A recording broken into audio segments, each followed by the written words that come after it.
Jabatan Kastam Raja Malaysia Zon Tengah Unit 3 Lapangan Terbang Antarabangsa Kuala Lumpur dalam usaha berterusan membenteras penyelundupan dadah berbahaya.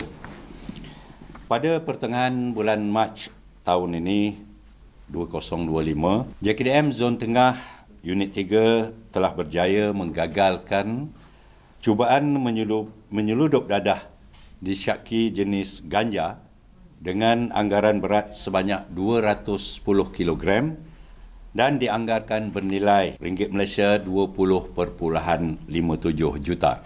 Pada 15 Mac 2025 yang lalu, satu pasukan daripada bahagian penguasaan Zon Tengah Unit 3 telah membuat pemeriksaan ke atas satu dagangan di salah sebuah pengendali terminal kargo udara yang beroperasi di zon perdagangan bebas KLIA. Hasil pemeriksaan telah menemui dagangan tersebut mengandungi bahan yang disyaki dadah jenis ganja. Dadah tersebut dipercayai cuba diseludup dari salah sebuah negara di Asia Tenggara dan transit di Malaysia sebelum dihantar ke destinasi akhir di sebuah negara Eropah. Anggaran berat dadah yang disyaki jenis ganja tersebut adalah sebanyak 210 kg, dianggarkan bernilai 20.57 juta. Sehingga kini belum ada penahanan dibuat dan kes masih dalam siasatan.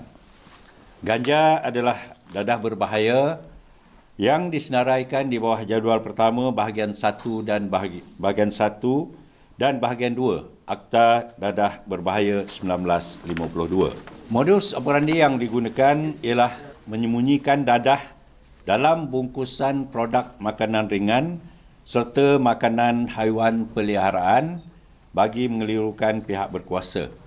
Kes disiasat di bawah Seksyen 391A Akta Dadah Berbahaya 1952 yang mana jika disabitkan kesalahan akan dijatuhkan hukuman mati atau penjara seumur hidup dan akan dijatuhkan hukuman sebat tidak kurang 12 sebatan sekiranya tidak dijatuhi hukuman mati. Orang ramai diseru untuk memberikan kerjasama kepada Jabatan Kastam dengan menyalurkan maklumat berkaitan sebarang aktiviti penyeludupan dadah dan juga barang-barang lain seperti rokok, minuman keras dan mercun dengan menghubungi talian bebas tol Kastam 1800 88 8855 atau pejabat Kastam yang terdekat di semua negeri.